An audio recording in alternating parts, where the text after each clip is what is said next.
welcome Jack Ma. Thank you. Thank you. Thank you. We've all become very cognizant of Jack and his story. And when Alibaba went public with the largest IPO in history, we knew a lot more about him. So I want to talk about his personal story. I want to talk about how many times he tried and failed and what kept him going. I want to talk about where he is today and how he got here, and where he is going and how he expects to get there. And if he gets there, what will it all mean for him and for the people that he wants to inspire? So I begin with this question, though, Jack. Why are you back at Davos? It's a long break for 7 years. I think my last trip here was year 2008. But I was coming for year 2001 for the Young Global Leader for Tomorrow. And remember, I never heard about the Davos when I came. But when I came, in the Switzerland, so many young people demonstrate. It was such a horrible scene that I was, and I asked them, why did they do it? They say, anti-globalization. And I say, why? Globalization is a great thing. Why people don't like it? And then we come all the way for 2 hours here. There's a machine gun. There's people checking. I say, oh, God, is that a forum or is it a prison we're going to go? Is that? But when I joined the forum at the Young Global Leader, I was thrilled by so many ideas. For the first 3-4 years, I learned what does the globalization mean? What does the corporate citizenship mean? What about social responsibility mean? All these new ideas, and I see so many great leaders talking about leadership, and I benefit a lot. And the year 2008 and 2009, when the financial crisis came, I think it's better go back to work, because we can never win the world by talking. So we go back, spend 7 years. Now I come back, I think it's time to do something return. Because I learned so much. Let's talk 12 about years that. ago. So why I should not talking to the young global leader of today, sharing with them how we've gone through. Okay. So that was the thing. Let's start with where you are today. Just how big is Alibaba? How many people come every day? How many people come in a week? How fast is it growing? Yeah, we have over 100 million buyers visiting our site, shopping our site every day. And we created 100 million every day. We created 14 million jobs for China, directly and indirectly. And we grow from 18 people to 30,000 people, 18 people in my apartment, to now we have 4 big campus. Compared to 15 years ago, we were big, but compared to 15 years later, we're still a baby. And how big will you be 15 years from now? I think 15 years ago, I told my team that 15 years, in the past 15 years, we grow from nothing to this size. And 15 years later, I want people to know about Alibaba, know Taobao, because it's already everywhere. I want 15 years ago when we talk about what is e-commerce, why small business can using this e-commerce, this internet, can do business across the nation. And I hope 15 years later, people forget about e-commerce because they think it's like electricity. Nobody thinks it's a high tech today. Now, this is something that I don't want 15 years later.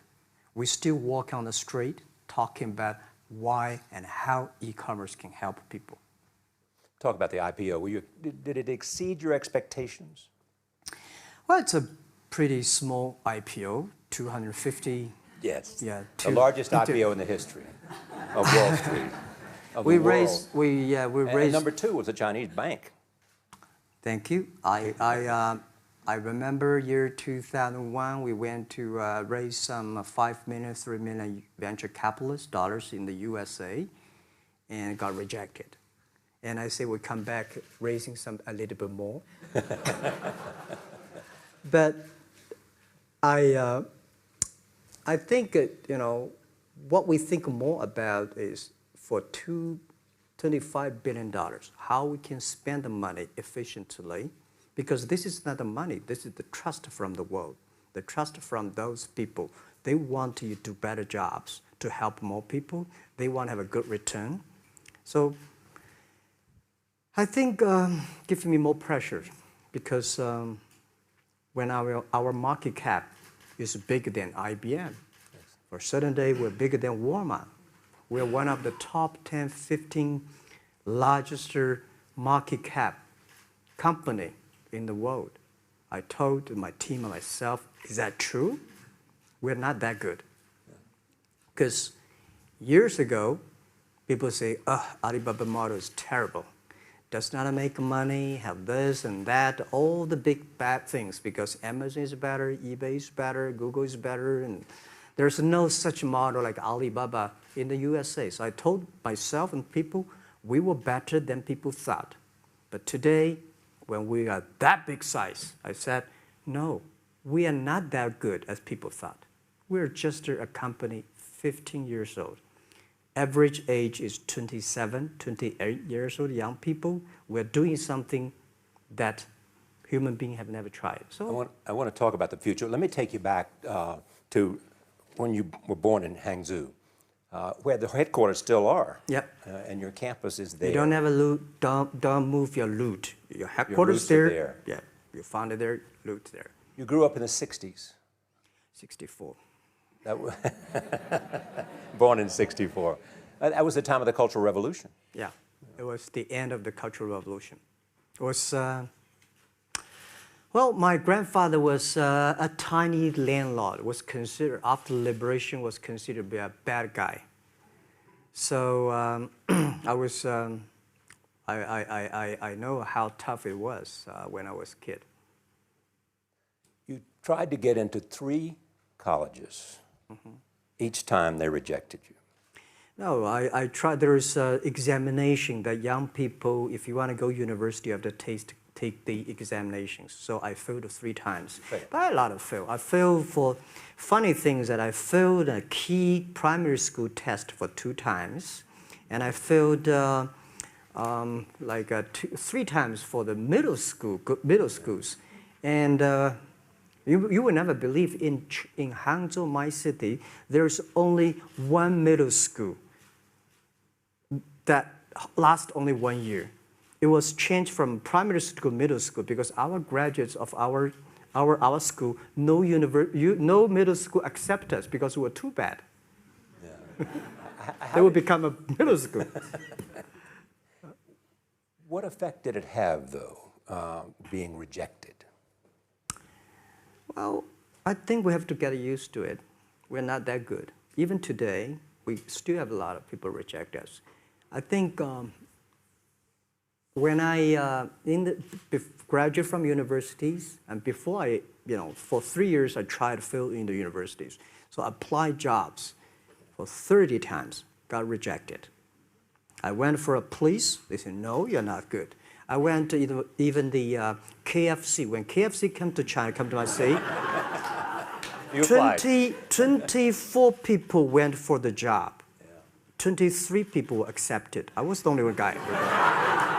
And we went for police. 5 people, 4 of them accepted. I was the only guy that I received it. So to me, being turned down, rejected. Oh, by the way, I told you that I applied for Harvard for 10 times, rejected. I know I'll be rejected. I just don't want to say that. Yeah, sorry now. 10 times you wrote them and said, I'd like to come to Harvard. Yeah. And then I told myself, someday I should go teach there, baby. I think that can be arranged. Richard Nixon came to Hangzhou. Yeah. And after that, tourists flooded the place. Yeah. And that's how you learned English. Yeah. I really like I don't know why, at 12, 13 years old, at that time I suddenly fell in love into the language, the English. And there's no place you can learn English at that time. There's no books, English books. So I went to the Hangzhou Hotel, now called Hangzhou Shangri-La Hotel, because that was the hotel can receive the foreign visitors. So every morning for 9 years, I showed them around as a free guide, and they taught me English. And I think that changed me. Today, I'm 100% made in China. I've never got a one-day train outside China. Yeah. And when people talk to me, say, Jack, how can you speak English like that? Why sometimes you talk like an Western guys? I think that was the 9 years. These Western tourists opened my mind because everything they told me are so different from the things I learned from the schools and from my parents. So now I have a habit. Whatever I see, whatever I read, I use my mind. Think about for 2 minutes. Is that how Ma Jun became Jack Ma? Actually, Jack, the name was given by a lady in tennis. She's a tourist. She came here and she said, came to Hangzhou. We become a pen friends. Ma Ring is so difficult to pronounce. So she said, do you have an English name? I said, don't. So can you give me an English name? She said, okay. She said, my father called it Jack. My husband called Jack. What do you think about Jack? I said, good. So I've been using that for that many years. Yeah. First visit to America, 1995? 1995, yeah. I come here for a project helping the local government to building up a highway. And you tried the internet? I tried the internet in Seattle. And in a building called the USA Bank. I don't know whether the USA Bank is still there or not, but it's a building. And my friend opened a small office, which is like only 10% bigger than this room. And there are a lot of computers in there. And he said, Jack, this is internet. I asked, what is internet? He said, search whatever you want. At that time, they used Mosaic, very slow, right? Yeah. And I said, I don't use it. I don't want to type because computer is so expensive in China. If I destroy it, yes, I cannot pay. He said, just to search it. So I searched the first word, beer. I don't know why, because it's easy to spell, baby. And I see beers from Germany, beers from USA, beers from Japan, but there's no beer from China. And I say, okay, type the second word is China. No data. Nothing. Nothing. And I said, 1995. 1995. No data about China. So I talked to my friend. Why not make something about China? So we made a small, very ugly-looking page called China. It's something like I did a translation agency. We listed on there. It was so shocking. We launched at 9:40 in the morning. 12:30, I got a phone call from my friend. He said, Jack, you got 5 emails. I said, what is email? And they say, these are the things. So people so excited. Where are you? This is the first time I see a Chinese website on that. How can we can we do something together? So I think this is something interesting. So we should do it. Why did you call it Alibaba? Alibaba? Well, when I started, I think internet is global. We should have a global name. And a name that, interesting, like at that time, the best name is Yahoo. Right? So I've been thinking for many days, suddenly thinking Alibaba is a good name. So I happened to be in San Francisco that day. I did have a lunch, and the waitress came. I asked her, do you know about Alibaba? She said, yes. I said, what is Alibaba? She said, Open Sesame. Good. So I went on the street, asked about 10, 20 people. They all know about Alibaba, 40 Thieves, and Open Sesame. And I think this is a good name. And start with A. Whatever you talk about, Alibaba is always top. You have said before that in creating Alibaba, you had to create trust. Yeah. Because people in China were used to face-to-face. Yeah. How did you create trust? I think because we started out doing business on internet. I don't know you, you don't know me. So how can you do things online unless you have trust?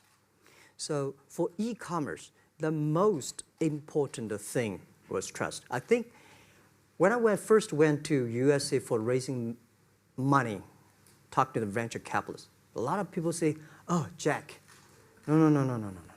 China doing business by the guanxi. How can you do business on internet? And I know that without the trust system, the credit system, it's impossible to do business. So in the past 14 years, everything we do is trying to build up the trust system, the record system. Well, Charlie, I'm so proud today when I talk to the young. Today in China and in the world, people don't trust each other. The government and people and media and everybody think, this guy's cheating. But because of e-commerce, we finish 60 million transactions every day. People don't know each other. I don't know you, I send products to you. You don't know me, you wire the money to me. And I don't know you, I give a person a package, I don't know him. He took something to cross the ocean, cross the river, and send. This is the trust. We have at least 60 million trust happening every day. But you created it by creating an escrow account in the beginning. Yep. And so you keep the money until they got the product. Yeah. And then you release the money. That's true. I mean, the escrow service is about Alipay. When I had, this idea, I would love Davos, because it was a big decision. Because for first 3 years, Alibaba is just like e-marketplaces for information. What you have, what I have, we talk a lot of time, but don't do any business. Because there is no payment. I talked to the banks. No banks want to do it. Banks say, no, this thing never work. So I don't know what to do. Because if I start to launch a payment system, it's against the financial legal laws. Because you have to have a license. But if I don't do it, e-commerce will go nowhere. So then I went to Davos. I listened to a leadership discussion. Leadership is about responsibility. And after I listened to that panel, I give a call to my friends, my colleagues in my apartment, say, do it now, immediately. If something wrong, the government not happy about that, if one body has to go to the prison, Jack might go to the prison. Because it is so important for China, for the world, to build up the trust system. And if you did not do it, I said, and do not do it properly, stealing money, money wash, no trust record, I send you to the prison. That was the thing. And people don't like it.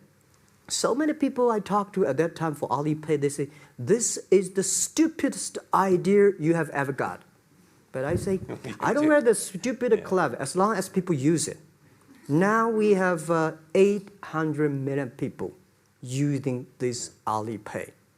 Stupid things, if you do it better, is better. Alipay is a privately held thing. It's not part of Alibaba. No, it's a private. Let me talk about money for a second. Yeah. You have never gotten money from the Chinese government? No.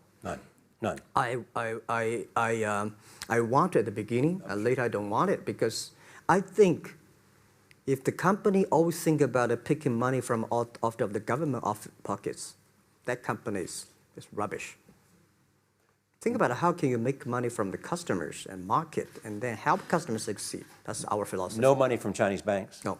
No. I at that time I want, and now they want to give me, I don't want it. Yeah. All right. Your relationship with the government. Mm-hmm. Yeah. What's your relationship? I mean, if they didn't, here's what some say, that you have existed in an environment that's not, they have restricted competition for you. And that's a pretty good thing to do for a private company. Yeah. I think the relationship with the government for us is very interesting. For the first 5 years, because I've been working as a part-time jobber for a government organization called Ministry of Foreign Trade, 1997, for 14 months. And I learned that you should never rely on government organization to do e-commerce. And I started a business. I told my people and team, in love with the government, don't marry them. Yes. Respect them. And a lot of people say, well, government officers talking about internet, the censorship and this, that, and they worry about. I think it's the opportunity, it's a responsibility talking to them, tell them how internet can help. So you tell them we create jobs. Oh yeah, I think a lot of people debate and fight against them. And in the first 12 years, anybody come to my office, I sit down talking to them, how we can help economy, how we can create jobs, why China will improve by the internet. I think because internet that time is new to any government. And if you convince somebody, and you have the chance. So today I'm very talkative. That probably, this is why I talk to so many people. So, I mean, if the government comes to you and asks you to do something for them. Mm-hmm. Normally, when government comes say, Jack, can you do this project? I say no. I say no. I can introduce some friends who are interested in doing that for you. But if they continue to want me to do it, I say, okay, I do it, but I don't charge. I hope next time don't come to me again. But recently, we help some government organizations do it. For example, every Spring Festival, the train ticket is so difficult. Hundreds and thousands of farmers work in the cities. In the Spring Festival, they go to the hometown. But when they order tickets on the whole system crashed for 5 years. So I told my young people, go support them. Don't charge anything. Because I don't want to see millions of farmers go back to city and they cannot buy the tickets. So it's something that it's not for money. It's something it's not for the government. It's for the millions of people. They can buy tickets in the snowy night and they don't have to wait. They just use mobile phone, online, they get ticket. One way stop along the route to where you are in that big IPO was Yahoo. Jerry Yang gave you invested $1 billion. Yeah. $1 billion. Yeah. It turned out to be a pretty good investment for Yahoo. Yeah. But one time after another, you raised this money on your own outside of China with investors. Mm-hmm. Yeah, I'm very thankful for all the investors because 1999, year 2000, and even at the Yahoo time, a lot of people say this Jack is crazy. He's doing something that we don't understand. A lot of venture capitalists give you money because there is such a American model already there. But they say, Alibaba, we don't see this kind of model, right? They say Jack's crazy. Yeah, this is crazy guy. I mean, I remember my first time in Time magazine, they call me Crazy Jack. And I think crazy is good. We are crazy, but we're not stupid. We know what we are doing, but if everybody agree with me, if everybody believe our idea is good, we have no chance. So that's the money we raised. We're very thankful. So when our investors make a lot of money, I feel proud and honored. As you know, in the United States, issues have risen about privacy. Yeah. Google and Apple, and questions of whether the government should have access to files. How do you handle that if the Chinese government says you know a lot about people? Mm-hmm. You have transactional relationships with lots of people. Mm-hmm. And they say, we want to see your files. Well, so far, I don't have this kind of problems from Chinese government. And I told them, any government, if you come here for the national security, anti-terrorist, well, anywhere, anti-terrorist, we work together. It's a criminal, we work. But rest of that, no. I said, we are a business. The data is so precious because we don't know how. Because if we give to anybody, it's going to be a disaster. And also about privacy issues. I think, just like hundreds of years ago, people say, I would rather put money under my pillow rather than put in the banks. But today, banks, they're special. They know how to protect money much better than you do. Privacy issues, all these kind of securities, today, we may not have the solutions. We don't have the answer. But I believe our young people have the solutions. In the next 10, 20 years, there will be breakthrough on that. And I'm fully confident on that. Your life is a testament to the idea that nothing is impossible. That if somebody says no, you say it's just the beginning. Where does that come from? Well, at the beginning, I never thought, I thought when I was young, I said, everything's possible. Now I know not everything's possible. When you have something, you have to think about, you have to consider about the others. You have to consider about the customer, society, your employees, your shareholders, society. There are so many things that I think if you continue to work hard, there's possibility. And I just feel that I'm enthusiastic about what we are doing. At the beginning, for the first 5 years, I just want to survive. And 5 years later, I think... That's 2000, from 90... Yeah. But later, I think, wow, so many people's life changed. I was so excited, you know, for the first 3 years, we made zero revenue. Zero revenue. But we are so excited to continue to work. You know what happened? I remember many times when I go to a restaurant and have dinner, somebody came, when I was trying to pay the bill, the owner of the restaurant came to say, "Sir, your bill is paid by someone." And the small note say, "Hey, Mr. Ma, I'm your customer of Alibaba Group, Alibaba platform. I made a lot of money, and I know you don't make any money. I pay the bill for you." Yeah. And I remember one day that I was sitting somewhere in the coffee, somebody sending me a cigar. I don't smoke cigar, but there's a note, "Thank you very much, I'm your customer." And I remember in the Taobao days, I was at the Shangri-La Hotel in Beijing. When I get on the taxi, the man who opened the door for me, the boy at the gate, he said, "Jack, thank you very much. I'm service here. My girlfriend makes more money than I do on your site." And this is something that you know that it's not amazing. If you don't do it, nothing's possible. If you try to do it, at least you have the hope. The revenue comes from advertising and a smaller amount from transactional fees. Yeah. Most of it from advertising. Tiny. Tiny from advertising? Tiny from advertising, tiny from transactions, because we need big mass. Now we have more than 10 million small business power sellers selling our site to everywhere. So the transactions we have is second after Walmart.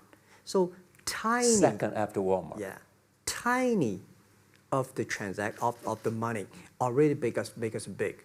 So, you know,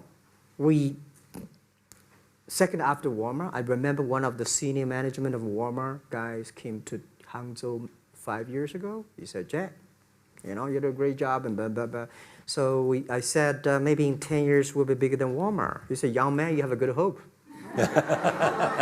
So we said, "I make a bet. I think in 10 years we'll be bigger than Walmart on the sales." Because if you want to have 10,000 new customers, you have to build a new warehouse and this, that. For me, 2 servers. What's your market cap versus Walmart today? I don't know. But I don't maybe, either. yeah, some. It's close. I think so. Maybe we should check later. All right. Yeah. So where are you going? What does Jack want? I think because the name for Alibaba, we are internet company, happen to be in China. We have the same spirit and entrepreneur spirit like every great entrepreneurs in the world. And I remember the day when I started Alibaba, we want to have a mission helping small business doing easier.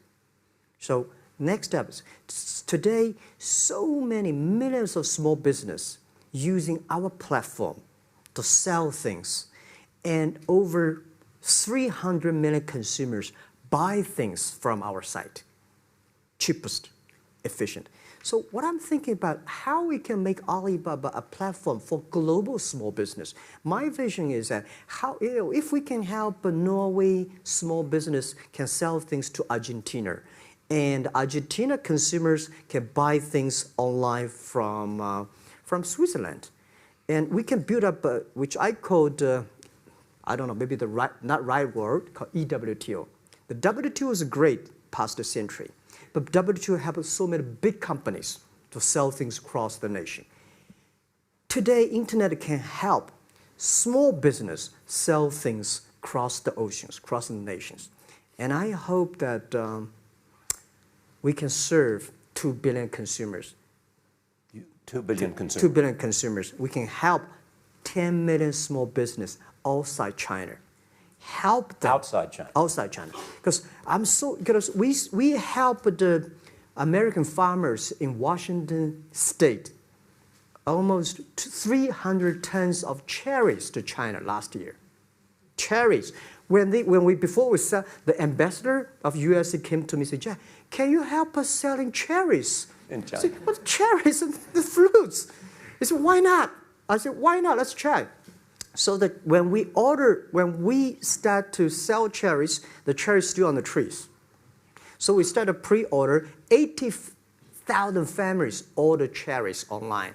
So we pick up the cherries and ship into China. Within 48 hours, we sell the cherries. The consumers are so happy. But we got a lot of letters complain after 3 days. They say, why only 100 tons? Why we should not get more? So we sell, 2 months ago, we helped the Costco. We sold 300 tons of nuts to China. So I'm thinking about if we can sell, we're also selling Alaska seafood to China. So if we can sell seafood, if we can sell the cherries, why we cannot help American and European small business selling things to China consumers? China needs that. So this is what I want to do is that 2 billion consumers, China, Asia, developing nations, how we can let them buy things globally. Alibaba rode with the millions of people that went from poverty to the middle class in China. I mean, you were right there growing as they grew and increased. When you look at the international markets, you're doing well in Russia? Yeah. How well? We do pretty good on Russia, and we do also pretty good in Brazil. In Brazil? Russia, I think now I don't know, we are if not the number 1, we're the number 2 or number 3 largest. E-commerce. E-commerce. I remember last year we had a campaign. The campaign is that a lot of Russian girls and boys want to buy things from China. You know how many days a Russian girl placed an order and received the products from China? 2 years ago, 4 months. Even that, people are so happy about all the thing.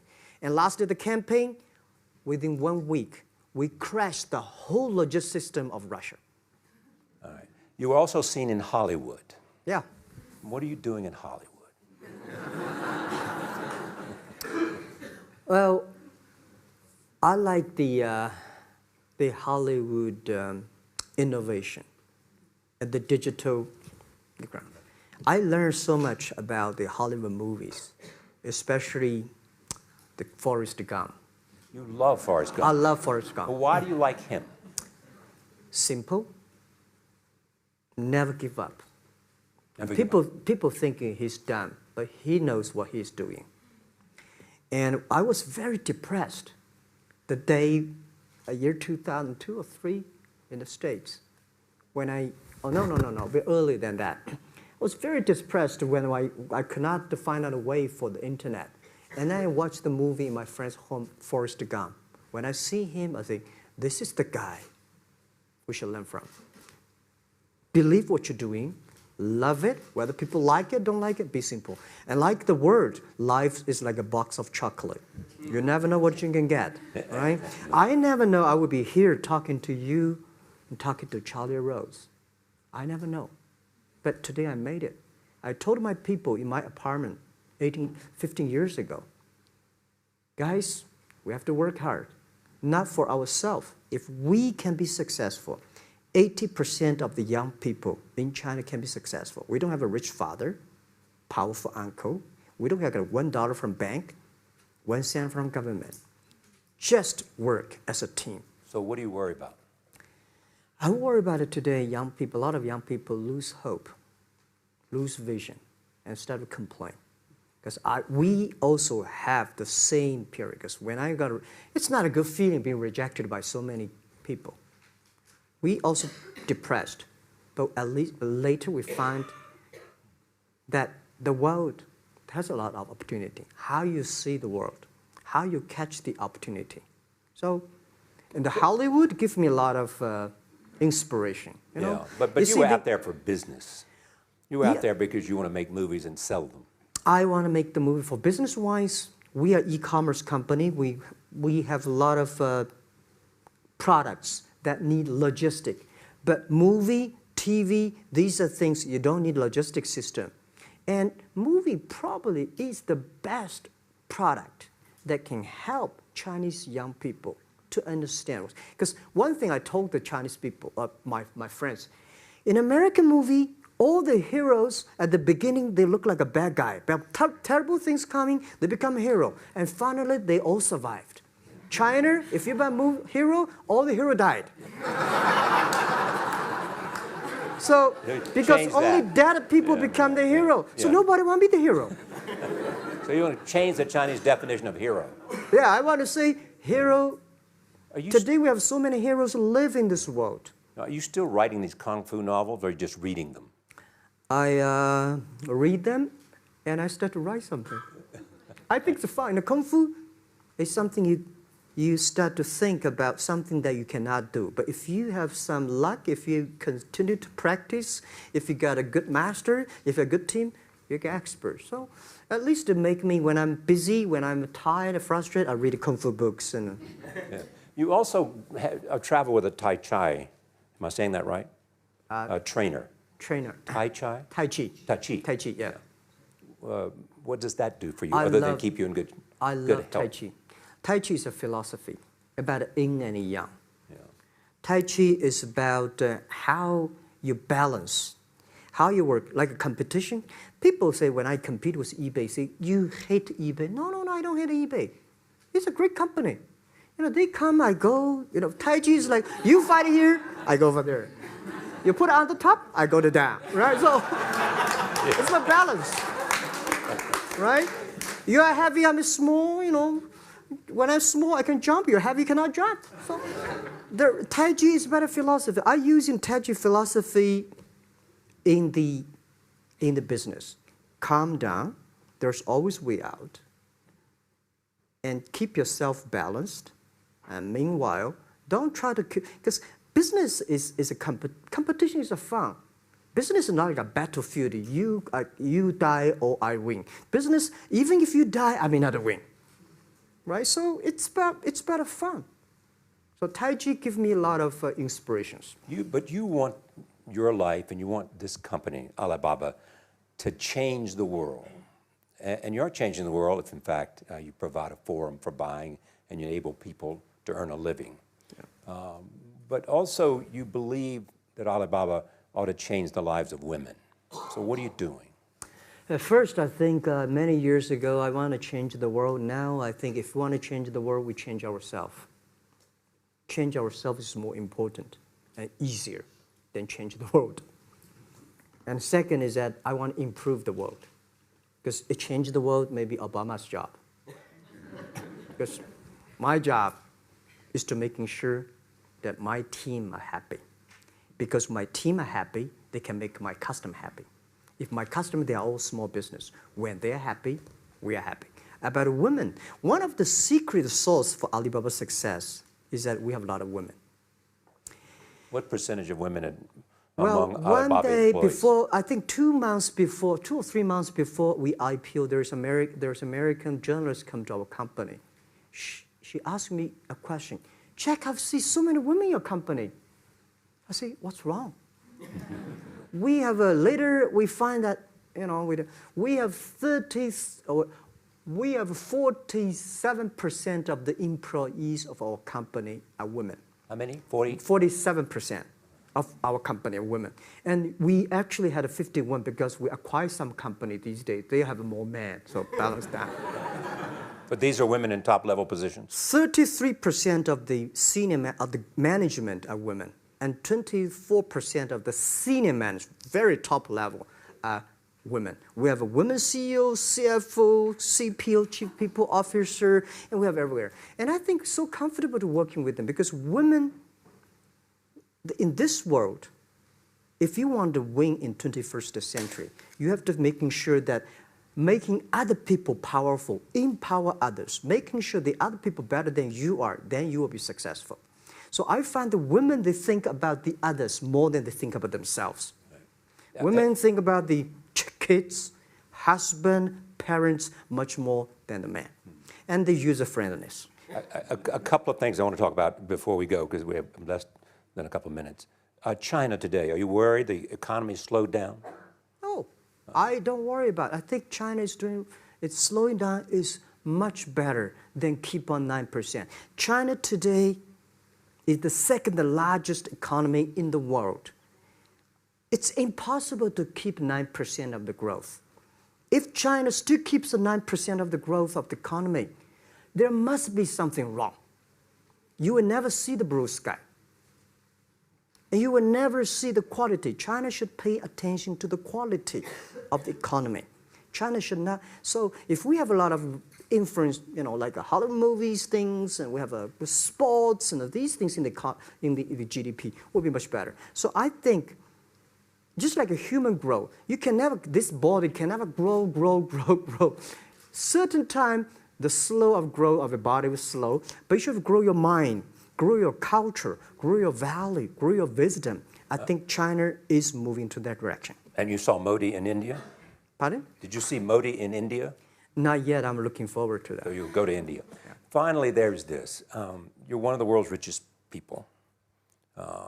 Your company is one of the world's richest companies. What do you want beyond Alibaba?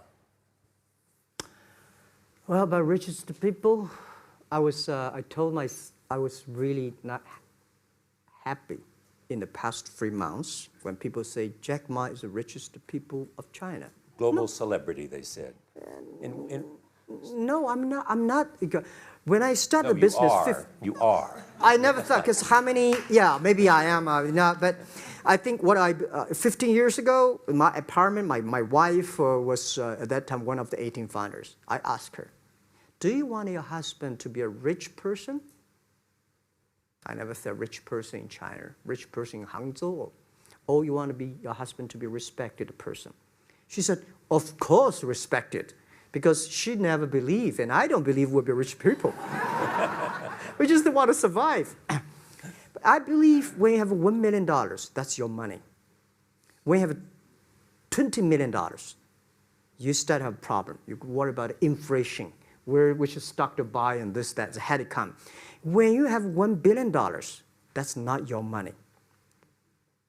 That's the trust society gives on you. They believe you can manage the money, use the money better than the government and the others. So I think today, I have the resources, do more things. With the money we have, with the influence we have, we should spend more time on the young people. And I would say, someday I'll go back to teach, go back to school, spend time with the young people, and sharing with them what I done. So the money is not mine. I just happily and having these resources, then I want to do a better job. Just tell them your story. Yeah, tell them the story and tell them that if Jack, I don't think in this world there are a lot of people be rejected more than 30 times. If we, the only thing we never give up, the only thing we're like a Forrest Gump, we keep on fight. We keep on changing ourselves. We don't complain. Whether you are successful or not successful, I find that people, when they finish the job, if they make the mistake, if they fail, if they always complain the others, this guy will never come back. If the guy only check himself, yeah, something wrong with me here, something wrong with me there, this guy has a hope. Jack, on behalf of everybody in this audience and a television audience around the world, thank you for taking your time to be with us. Thank you.